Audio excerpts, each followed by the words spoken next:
Sosial mediada bir nəfərin polislər tərəfindən döyülməsi ilə bağlı video yayılıb. Görüntülərin bir saylı psixiatriya xəstəxanasında baş verdiyi, görüntülərdəki şəxsin isə xəstəxanada müalicə olunan Qarabağ müharibəsi iştirakçısı olduğu iddia edilir. Daxili İşlər Nazirliyi video ilə bağlı açıqlama yayıb, həmin şəxsin müharibə iştirakçısı olduğunu təkzib etsə də, hadisənin baş verməsini təsdiqləyib. Görüntüdəki şəxs Rusiyada yaşayıb.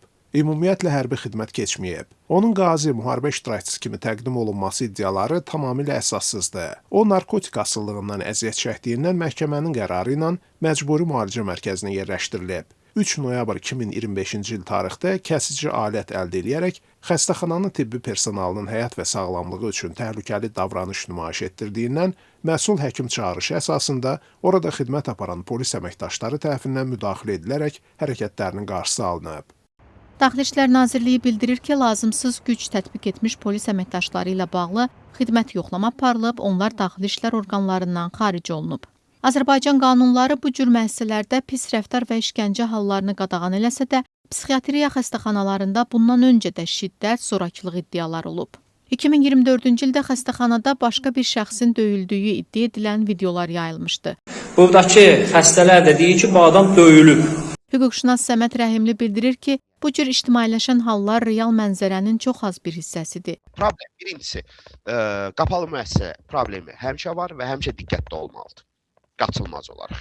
Zaten bu məqsədlə güya ictimai şuralar yaradılmalı idi ki, qeyri-hökumət təşkilatlarının nəzarət sistemində qurulsun. Amma yəni orada qonqolardır, orada olanlar qonqolardır və onlar zaten müstəqil QT-lərə Azərbaycanda ümumiyyətlə fəaliyyət hal-hazırda yoxdur. Fəaliyyəti olduğu, qismən fəaliyyəti olduğu bir dövrdə isə onlar buraxılmırdılar ora. Bu bir. İki, həmin məsələ ilə bağlı, yəni bu məsələ ilə bağlı, yəni bu endemik bir problem var ortada.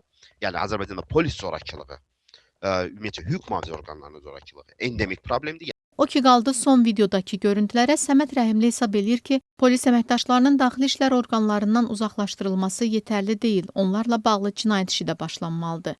Ombudsman aparatı ixtisaslaşmış ruhi əsəb xəstəxanalarında da qəddar rəftar ehtimalları ilə bağlı monitorinqlər keçirir. Bu monitorinqlərin nəticəsi ilə bağlı aparatdan reportaj efirə gedənəcən cavab almadıq.